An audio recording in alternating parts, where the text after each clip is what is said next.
హరీష్ రావు బొగ్గు స్కామ్ జరిగిందని చెప్పి బొగ్గు తన ముఖానికి మూసుకుంటున్నట్టుగా నాకు కనబడుతున్నది. అలొకేషన్స్ అన్నీ కూడా 4 జరిగితే 4గిట్లో 3 మీ చుట్టాలై కేసీఆర్కు దగ్గర సంబంధికులే.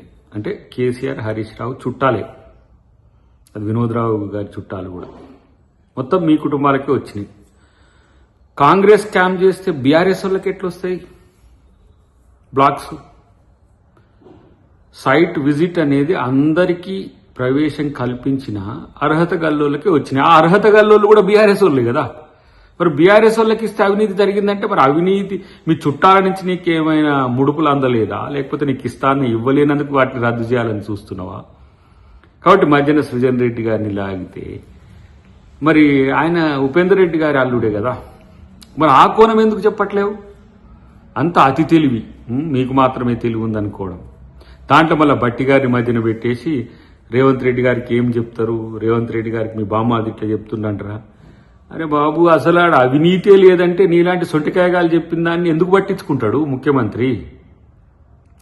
ఒక అబద్ధాన్ని నిజం చేయడానికి నువ్వు మీ బామ్మారిది పడుతున్న తాపత్రయం మామూలుగా లేదు. అందుకనే మిమ్మల్ని బిల్లారంగా అన్నదనే విషయాన్ని కనీసం గుర్తుంచుకోకపోతే మేమేం చేయాలి? మిమ్మల్ని పట్టించుకోడు అసలు. హరీష్ రావు కేటీఆర్ను ముఖ్యమంత్రి పట్టించుకోడు. మీ మామనే పక్కన పెట్టిండు. కేసీఆర్ నేనింత పెద్ద అంత పెద్ద అంటేనే మీ మామని పట్టించుకోవట్లేడు.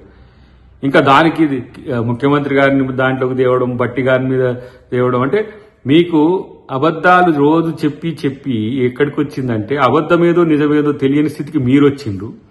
ప్రజలు మీరు చెప్పేదంతా అబద్ధమని వాళ్ళు నమ్ముతున్నారు. మధ్యన సమస్య ఏంటంటే మీకు పిచ్చి లేచింది అనేది మీకు తెలియకపోవడం అనేది మీ సమస్య. దానికి మేమేం చేసేది లేదు.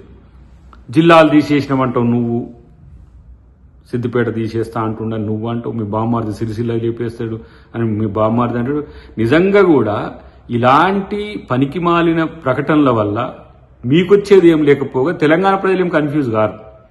ఎవరు జిల్లాలు మారుస్తాను మీ బామ్మారిది కోళ్ళు స్కామ్ అయిందని నువ్వు అంటే మీ దొంగతనాలు బయటపడే టైంకు ఒక పెద్ద 2 గాయించుకొని వాటి మీద ముఖ్యమంత్రి గారిని ఉప ముఖ్యమంత్రి గారిని ఏదో టార్గెట్ చేసినట్టుగా మీరు మాట్లాడుతుంటే అందరికి కూడా ఆశాస్పదంగానే ఉన్నది. ఒకటి కాంగ్రెస్ పార్టీ ఈరోజు అక్రమాలతోనూ అవకతవకలతోనూ చేస్తే కాంగ్రెస్ పార్టీ నాయకులకో కాంగ్రెస్ పార్టీ క్యాడర్కో అవి రావాలి. మరి అలాంటప్పుడు మీకెట్లు వచ్చినాయి? ఇంకా ఉపేందర్ రెడ్డి గారి కూతురుదైతే అంటే మీరు ఆరోపిస్తున్న మొట్టమొదటి అయితే మీ హయాంలోనే 2023 నవంబర్లో జరిగింది అది. కాబట్టి తెలివి లేకనో తెలిసి తెలివి తక్కువతనంగానో లేదంటే మాకే తెలివి ఉందని చెప్పి అతి తెలివితోనో మీరు చేసే ప్రకటనలను ఎవరు పట్టించుకోరు. కాబట్టి ఫస్ట్ మీ ఇల్లు మీరు చక్కదిద్దుకోరు. మీ ఇంట్లోనే నీకు మీ బామ్మారిది పడతలేదు, మరి మీ మామకు నీకు ఎట్లుందో తెలియదు, మీ మరదలేమో నీ మీదనే పడేడుస్తుంది. మీరు మీ సమస్యలకు వెళ్ళి బయటపడటానికి ప్రభుత్వంలో ఏదో అవినీతి జరిగిందని, ప్రభుత్వంలో ఏదో నష్టం జరిగిందని చెప్పి చికాకు మీకుంటే ఆ చికాకు ప్రభుత్వానికో రాష్ట్ర ప్రజలకు ఎందుకు కూస్తున్నారు? ఇది కేవలం ఒక ప్రాపగండా మాత్రమే. ఒక అబద్ధాన్ని నిజం చేయడానికి మీరు ఇంకా చేసే ప్రయత్నాలు మానుకుంటే మంచిది, లేకపోతే మీదే పరువు బజార్లో పడుతుంది. మీ ఇష్టం.